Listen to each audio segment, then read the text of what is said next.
Good afternoon, everybody, and welcome to this afternoon's presentation on the body-worn cameras. Folks, we have been through the body-worn cameras before, so I think as a starter, I'll just go through the presentation again quickly for you guys, give you an introduction into the body-worn camera offering that we have. We'll do a system design architecture. I'll give you a quick overview of the new VAS, which is the video access system that's been introduced by Motorola. And then, guys, we'll move on to today's real crux of why we're here, is the live demonstration to try and give you an indication of how this body-worn camera solution comes together in real time, and what you guys need to do once you're out in the field to actually get it operational. There's a couple of gotchas in that, which we are discovering as we go. So the more we fiddle with this equipment, the more we realize some of the gotchas are there. However, the more gotchas we discover and get through, the quicker we'll all start understanding how this comes together. So today is going to be pretty interactive, guys. Don't be scared. Jump on, ask the questions. You know, maybe towards the end, Katie and I can open the mics and you guys can actually chat to us, and we can maybe get into the details that you need to see more intently. So as a quick overview, let's start with the different cameras. So we have the VB400. That's the most common one at the moment. The VB400 is a really secure, easy to use camera. It's really aimed at the high end of the market. And this camera is got the ability of being able to give you a full 12 hours worth of recording. So it's a really designed and integrated antenna camera for the guys that need it in the field on a permanent basis. All right, so the footage that you get off the camera is always secure. It's a 256-bit encryption. It's got a wide angle, full 1080p high definition video. You have the option of changing the types of video. Obviously, if you're streaming and how you connecting this camera to yourself and to the networks. If you are governed by bandwidth, you can change the capacities of the camera and what it's recording at. It's also got a wonderful low light 0.2 lux capability, which is important in low light areas. I think you guys can all understand that sometimes these cameras are utilized and are operational in situations where you're not always in bright, gorgeous sunlight. It's got dual microphones on it, so you are always assured of having communications or having it recorded or having correct communications when you need it. This has got a configurable pre-record. What is a pre-record? The pre-record happens when you push the big button. Now, the big button on the front of the camera is the actual pre-record or the record button. When you have an incident, if you're not pre-recording what happens before that incident, you actually lose what happens there. So if you've got something that's leading up to an incident that you need to record, this camera can be pre-recording anything up to 2 minutes prior to that incident. So when you hit the record button, that's already part of the file that's going to get uploaded. It's also got a configurable post record. So if you do stop the recording, it will keep recording and put that into the file as well. Okay, so you have got different ways and methods of ensuring that your recordings are complete, that they are not stop-start. The 400 is GPS enabled. It's also got an enhanced Bluetooth connectivity. Now, the enhanced Bluetooth connectivity helps you to do a peer-assisted recording on the 400s. We are not going to demonstrate that today, unfortunately. I've only got one 400 with me. My other one's still out in the field. But the peer-assisted recording means that any camera within 10 meters of the camera that initiates the recording, so when a guy draws a weapon, starts the recording, has an emergency button on a TETRA radio, gets pushed, and his recording starts automatically. Any cameras within 10 meters that are associated with a peer-assisted recording will start recording as well. So you start to get a holistic picture of what the incident is, not just from a single camera, and you can have every camera within 10 meters now recording that incident.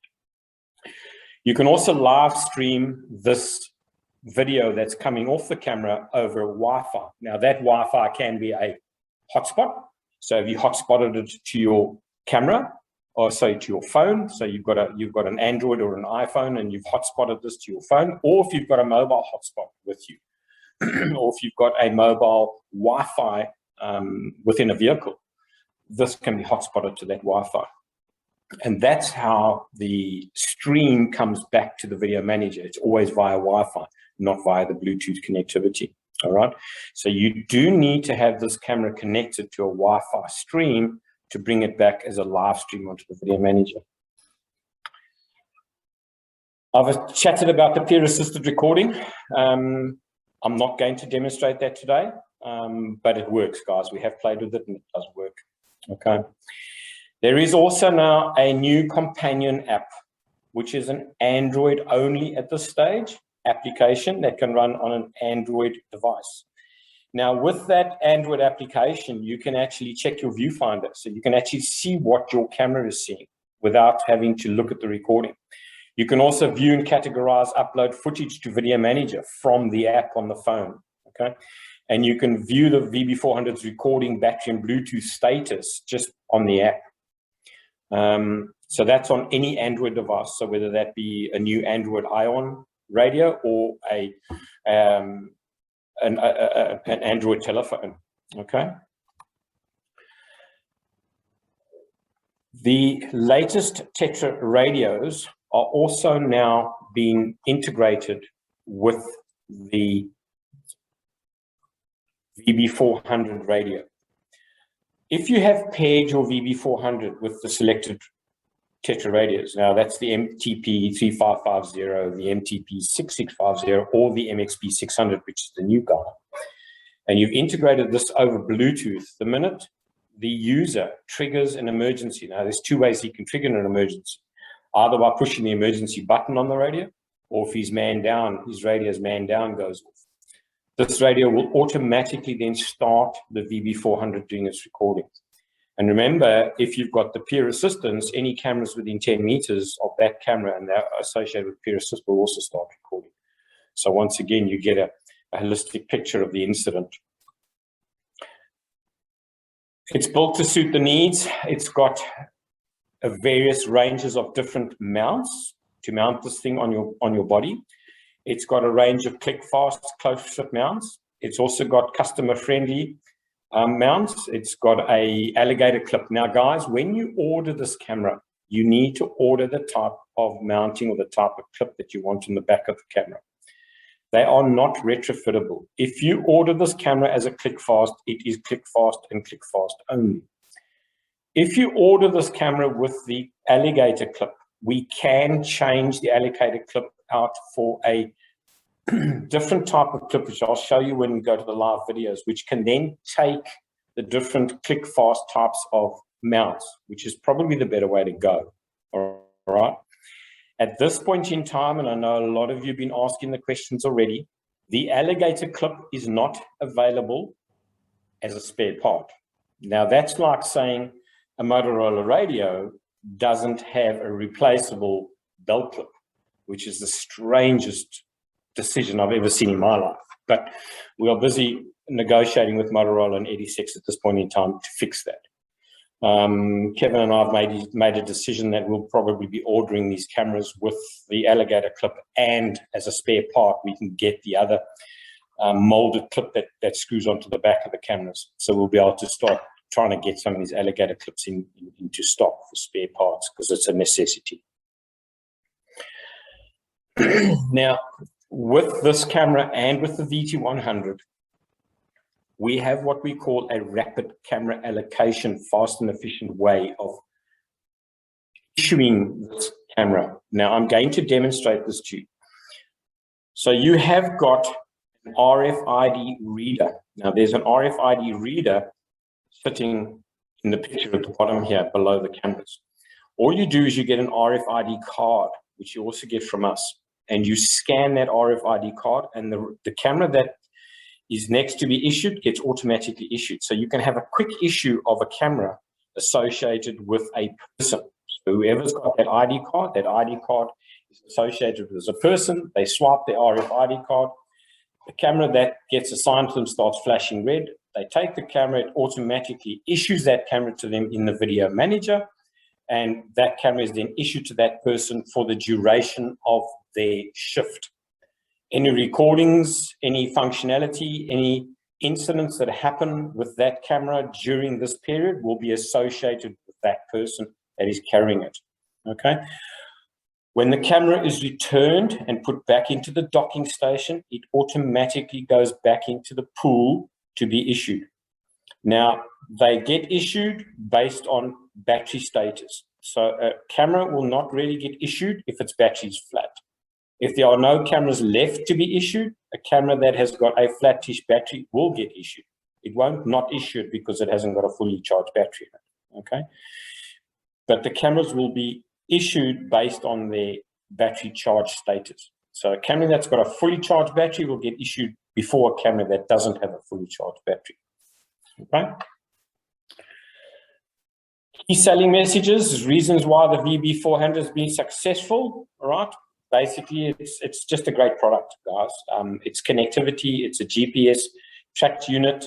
The form factor, I think they're quite large, but then they're no bigger than the Axion cameras that the security forces and the police forces are carrying currently. It's rapidly integrated into business processes. It can be managed on VMSs, and it's got a proven track history. Okay, it's got a proven history in the field. This is the same camera that is now being bought by the French government. I think it's something in the region of 12,000 of these cameras now being supplied to the French government.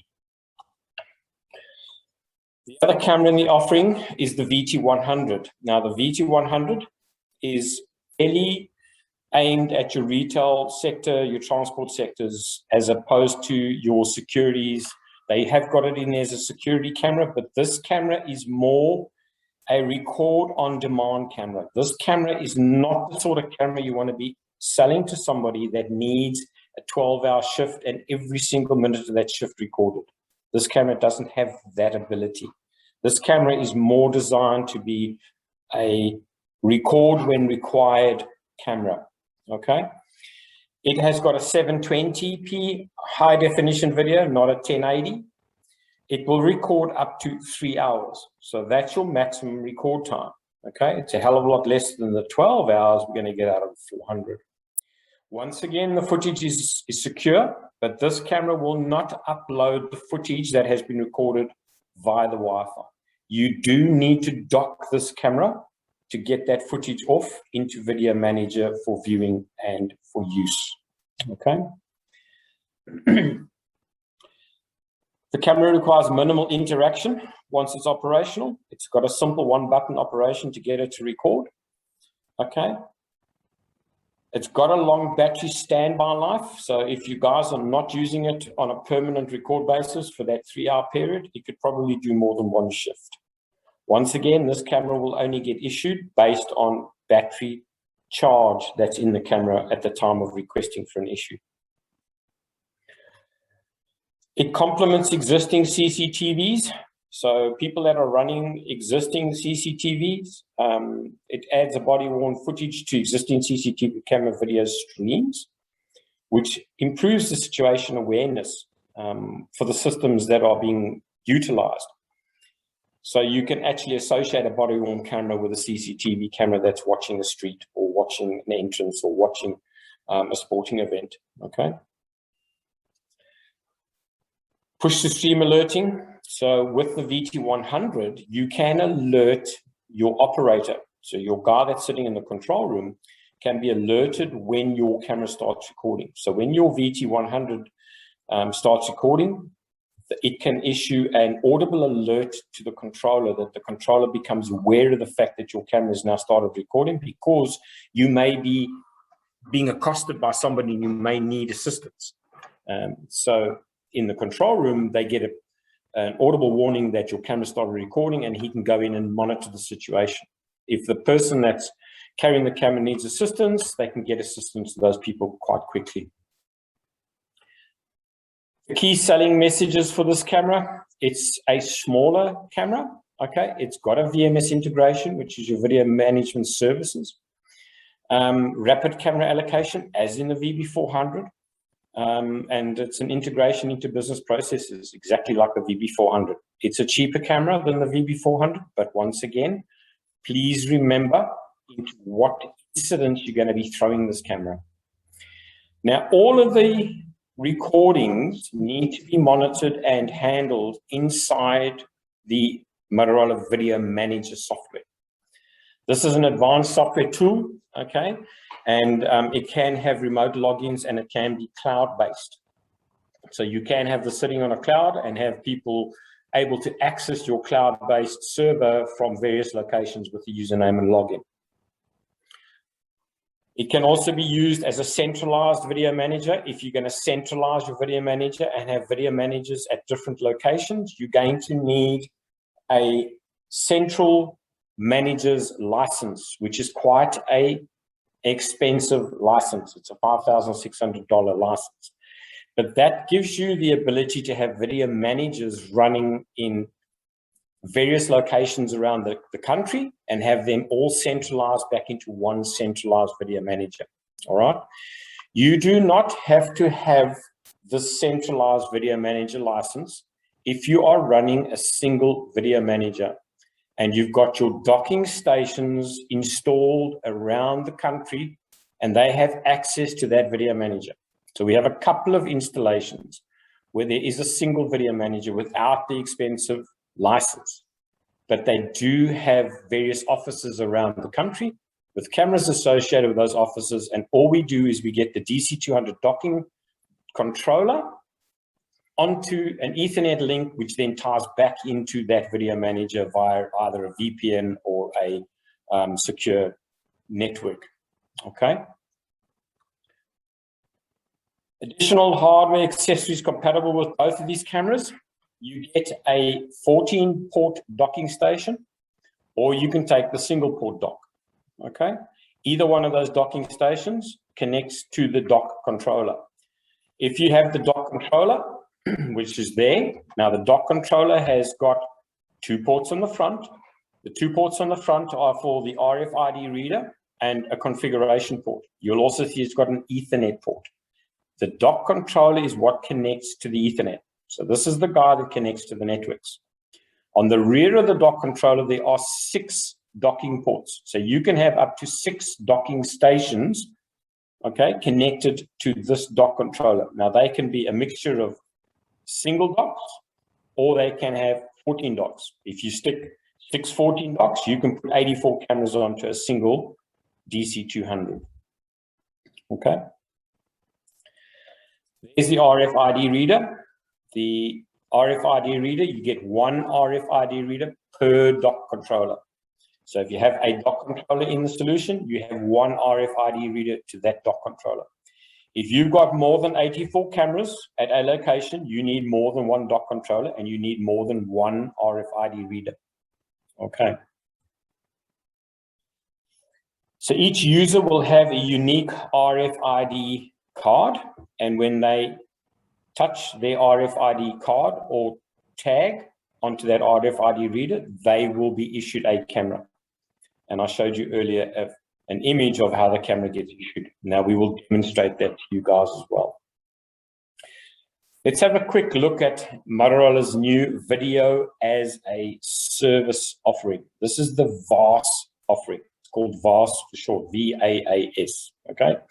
Video as a Service. What is Video as a Service? Video as a Service is basically a monthly plan. So you can have unlimited users on a monthly plan charged by device. Okay, this is not by users, this is by devices. So you can have 600 guards and 100 cameras. You're only going to pay for 100 cameras, and your 600 guards are going to share those cameras. Okay. You don't need to raise funds to buy the large quantity of cameras. It is basically an OPEX. So it's an operational expense, not a CAPEX. You have an assured performance, no fault warranty, advanced hardware replacement, and phone support. So if a camera fails, you send it in, we send you a new one. All right. You also get a technology refresh. So you'll keep pace with the latest technology. And you will upgrade your body-worn cameras every 3 years if you are on the Ultra plan. Now, what are the different cameras offered? Once again, we are going to offer you the VB400 or the VT100 on this service. Okay. What's the costs? There are two levels. You have the Pro and you have the Ultra. On the Pro, it is a monthly contract, so month to month. You start at month 1 and you need to give us a month's notice to cancel. Okay. Each camera is going to cost you $25 per month. Your camera needs to be purchased separately. So when we go back and have a look at the technology refresh, your technology refresh does not work if you are going to be on the Pro. Your technology refresh is only going to work on the Ultra plan. So every 3 years on the Ultra plan, you will get an updated camera. If you go on the Ultra plan, it is a 5 years contract. Now, within that 5 years, at year 3, you're going to get a refresh. Okay. Now, we will make these slides available to you guys, so don't try and remember all of this. But essentially, on your Ultra, you can also get an entitlement for either 1x dock controller for every 12 cameras. Okay. Your docking stations, you will get for every camera, or choose a 14-port docking station for every 12 cameras. So when you get a VT100 or VB400, it will be sent you with a docking station. You can swap that single docking station out for a 14-port docking station if you take 12 or more cameras. Okay. For every 12 or more cameras you take, you are entitled to 1 dock controller. That is the CD200.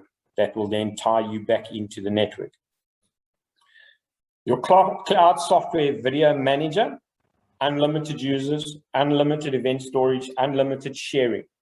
All your features and functionality are included. Okay. There is full-on telephone support, and there's extended warranties, advanced replacement, and once again, phone support in the Ultra Plus. All right. Guys, we haven't managed to get a demo kit and a demo of this working yet. It's pretty new. We have asked the questions, and eventually we will get an operational demonstration system working. And I think when we get that operational, I'll do another quick Zoom meeting with you all and show you how that works. And then we can look at maybe giving you guys access to play with it and try it yourselves. All right. You can get additional dock controllers for an additional one-off fee. You can also purchase an RFID reader with accompanying tags, cards and tags. Additional mountings and fixtures can also be purchased for both cameras, but those are going to be extra expenses. Those will not be included in the costs above there. All right. So your Pro is $25 per month, guys. Maximum discount. I'm going to say this again, maximum discounts on this video as a service, the VAS offering is 10%. There is very little margin in this. Bear in mind that this is an ongoing revenue for your business. Okay. If you take a VT100 on an Ultra Plus, you're looking at $47 per unit per month. If you go for a VB400, that is $60 per unit per month. Do the maths. $60 over 60 months, it's a $3,600 investment. Bearing in mind that this camera costs $890 odd plus the license. Okay. So you're paying for this camera 3 times in an Ultra Plus over 5 years. But you do get a replacement at year 3. Okay. So do the mathematics before you start looking at this in a bigger picture. Right, now we're going to get on to the nitty-gritty of why we're here today. There are a couple of ways of deploying a video manager solution with your DC200s. Okay, now, as mentioned earlier, your RFID reader goes into the front of the DC200 and your docking stations goes into the back of it. Your DC200 then needs to be on the same network as your video manager. It gets recognized by the video manager, and inside the video manager, you generate a special configuration which goes into the DC200. which allows the DC200 to shake hands with the video manager as a secure 256-bit link. Now, whether this is over the internet or whether this is over a VPN is immaterial, okay? The configuration that the video manager generates that you put into that DC200 is a unique configuration for that unit, okay? It is for that unit only. The configuration is serial number bound for that dock controller. And it, as mentioned, it is a 256-bit encryption connection between the video manager and your DC200. So that network can be a private network. It can also be a IP network on a 4G modem, okay? We've got them running on 4G modems directly into an Ethernet connection or into the internet, and then coming back to a video manager with the video manager's URL that gets generated. The solution I have here today is pretty much that.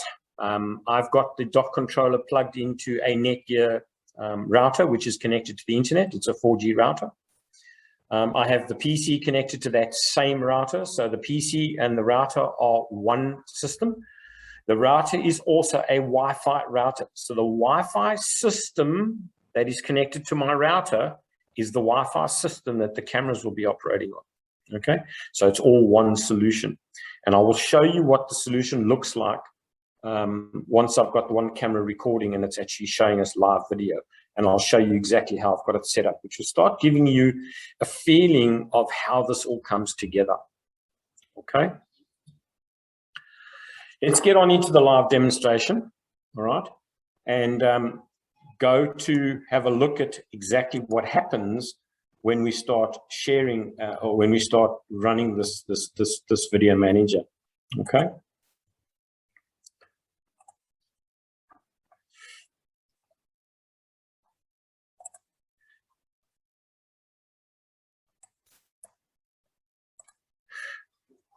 Okay, that is my video manager, which is live at the moment. So that is the video manager software which is running on a machine, and that machine is connected to a Netgear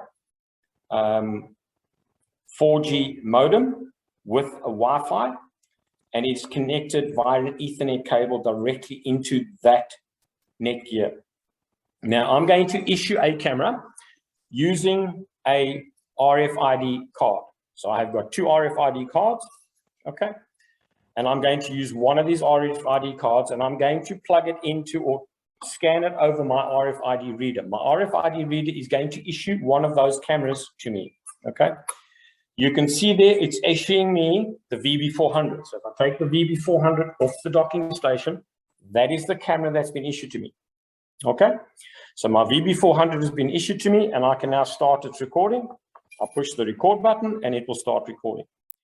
So straight away, you can see my recording live has come up, okay? And if you have a look on the top of my VB400, it has gone blue. So that blue LED on the top of the VB400 tells me that I already have a Wi-Fi connection for this camera. It also shows me that it's recording. So I have got a red recording light up on the camera.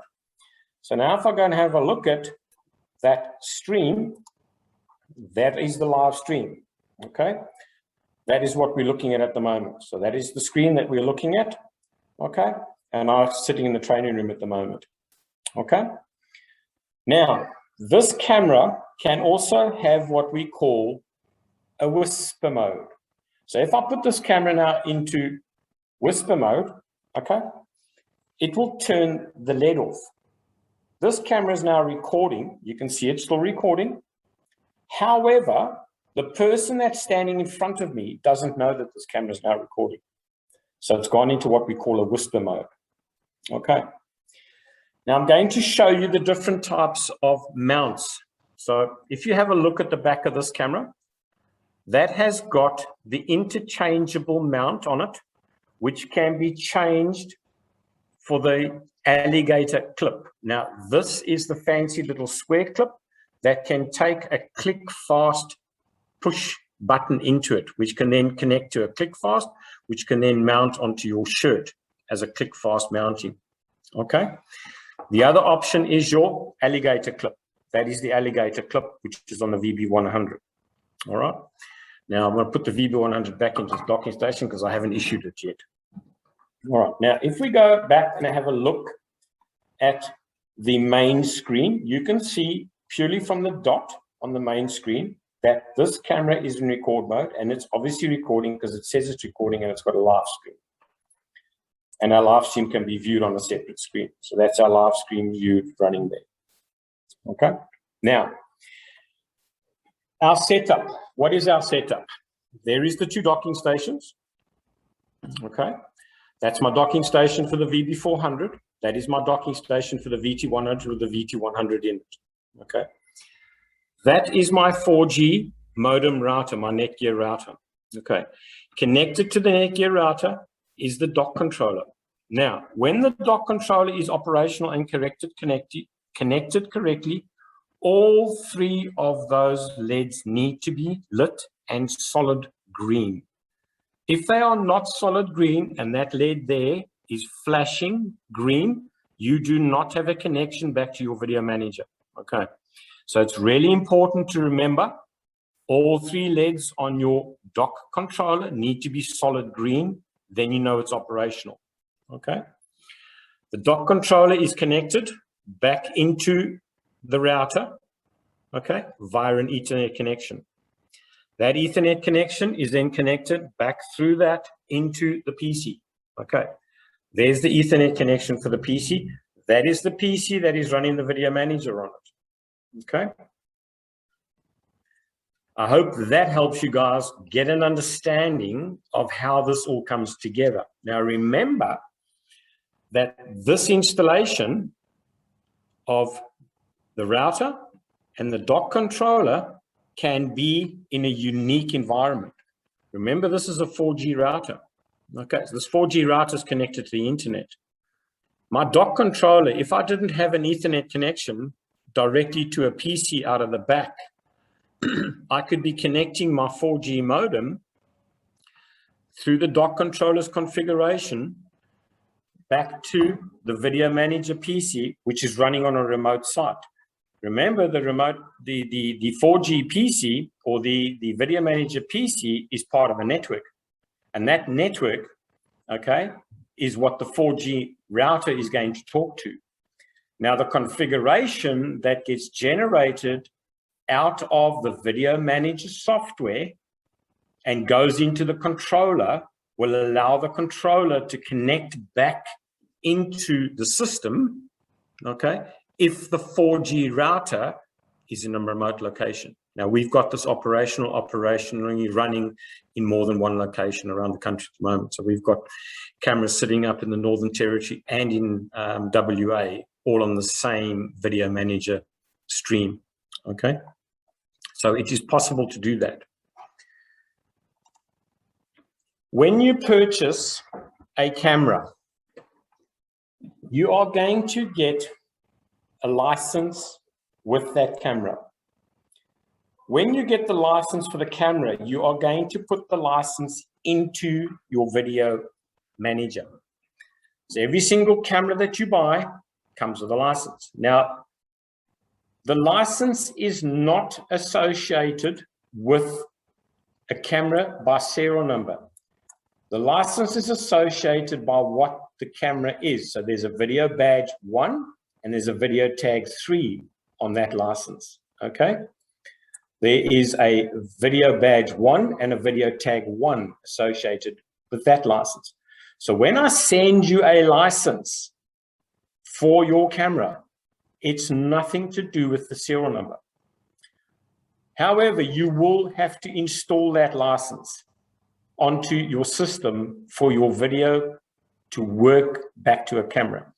So that license is recognized in the fact that I've got a video badge and a video tag licensed for the system.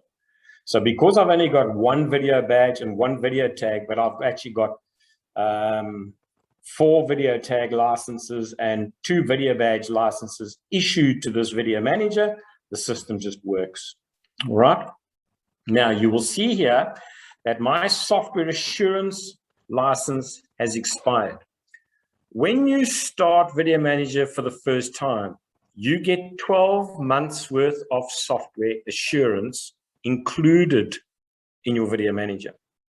What is software assurance? Now you can see my software assurance is expired and yet everything is still working 100%.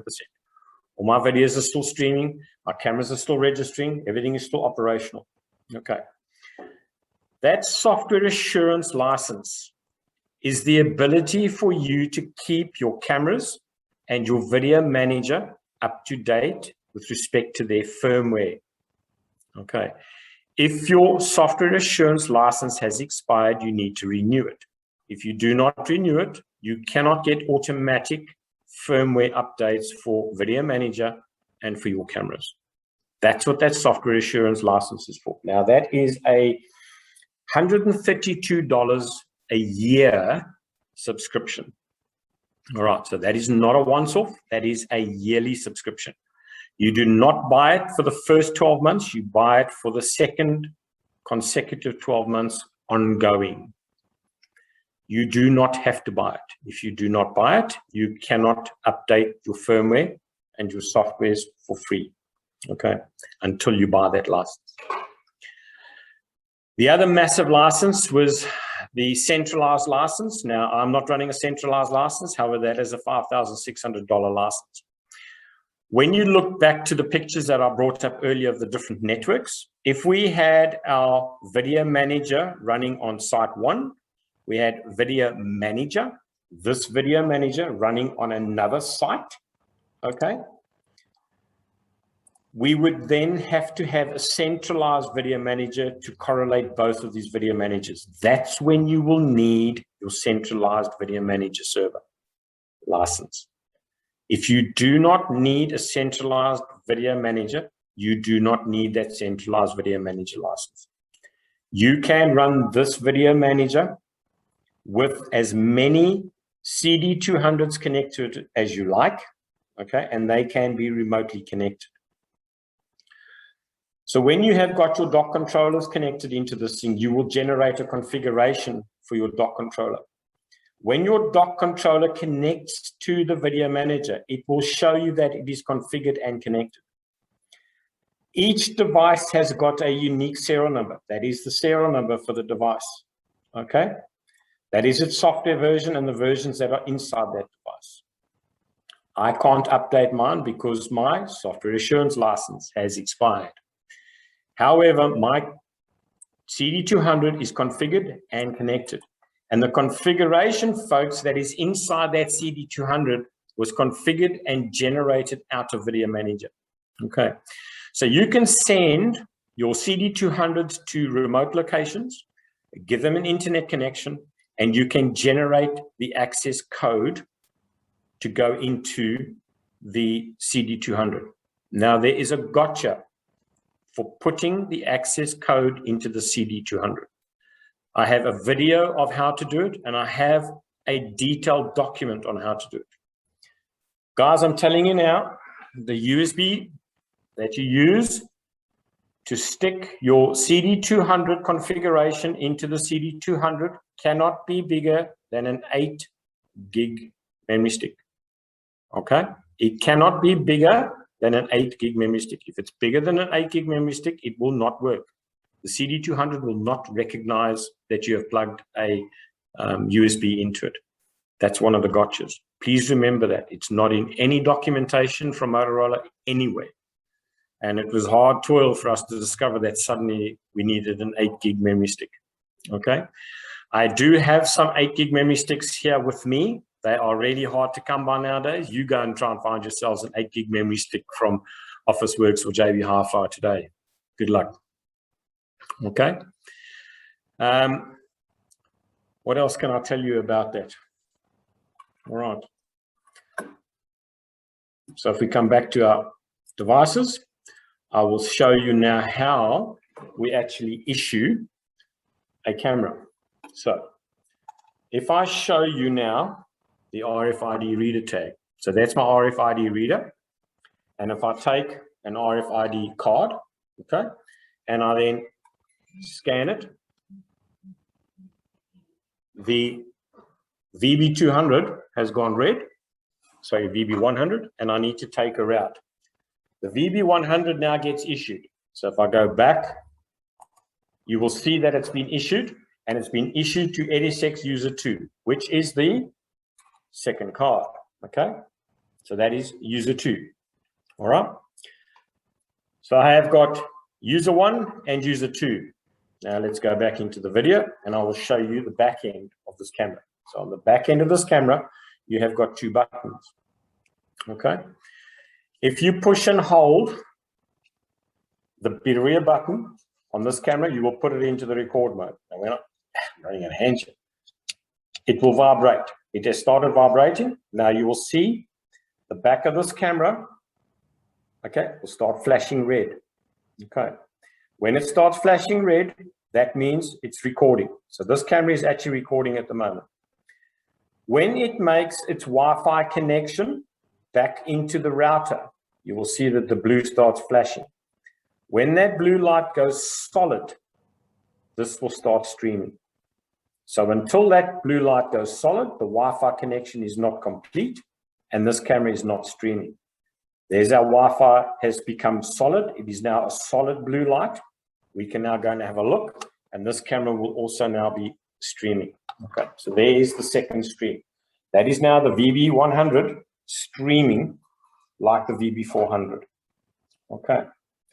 Now, the fundamental difference, if I remember you guys, between the VB400 and the VB100 is if I stop the recording on the VB400. So if I stop the recording on the VB400, and how do I stop the recording? I push and hold the record button on the VB400, okay, and it stops the recording. The VB400 will automatically upload or download its streamed video that we have been streaming for the last 15 minutes or whatever it's been on over the Wi-Fi. So the VB400 is still in my hand. It has not gone back into the docking station, okay? However, you can see that it is actually downloading its stream. So its stream is being downloaded back into the system, okay? So it's a 10% upload at the moment. That is happening via the Wi-Fi, okay?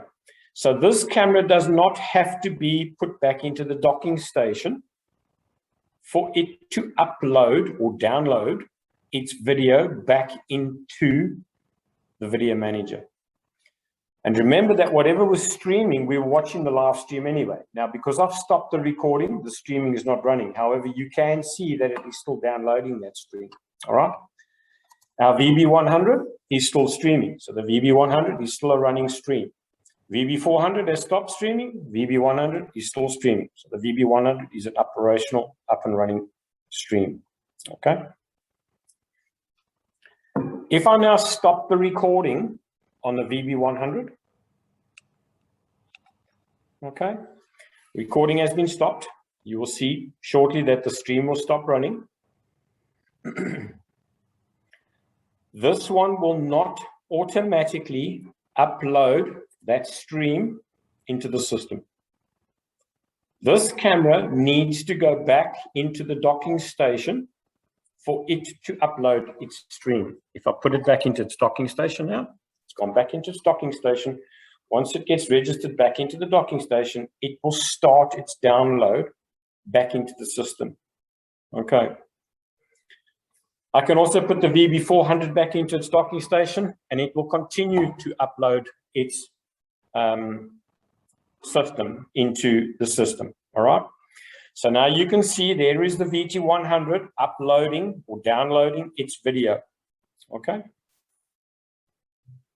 Now, once that download is finished and it's in the system, you can come and have a look at the videos that are in the system that have been downloaded. These are date and time stamped, okay? So there is a constant record of which videos are where and when they were recorded. You can go back and watch these videos, okay? So if I wanted to, I can watch that video back, okay? It's date and time stamped. You know when it was. So it was on the 28th of the 9th. That was at 11:30 this afternoon or this morning. All right.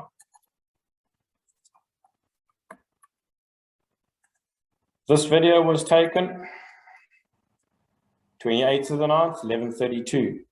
Okay. So you can see now that all along the way, we can actually play back videos. Now, this is the one that we've probably just saved now. So that was at 1300. This is the one we've just saved in from the VT100. All right, so that was at 1300 hours. We saved that one. That one started recording at 1300 hours. Okay. This is where your videos get stored. This is where your videos are kept. From here, you can export them, you can save them, you can send them to people, you can share them. All right. Come back to our devices. Look at our devices, and both of our devices are back in the system, ready to be issued. So you can see that the location is back on the dock controller. So the location is showing the dock controller's serial number, so you know exactly where they are. Okay. How do we know that that's a dock controller? Because that's the serial number of the dock controller. All right. You can name that device. So that device's name, when we look at this, could be Brisbane office. Okay. At this point in time, I've just left it as the dock controller's serial number. The status of that camera is unassigned. Why? We've put it back into its docking station. So because it's back in its docking station, it's now classed to be unassigned. We haven't assigned it to anybody. In a nutshell, folks, that is the video manager and the docking stations and our offering of this whole system that we've got on show for you guys at the moment. Okay. It's been a pleasure, folks, giving this and presenting this all to you. I hope it's been advantageous. I hope it's been worth your while to come and spend the afternoon with us. And we appreciate the fact that you have found the time to come and spend with us.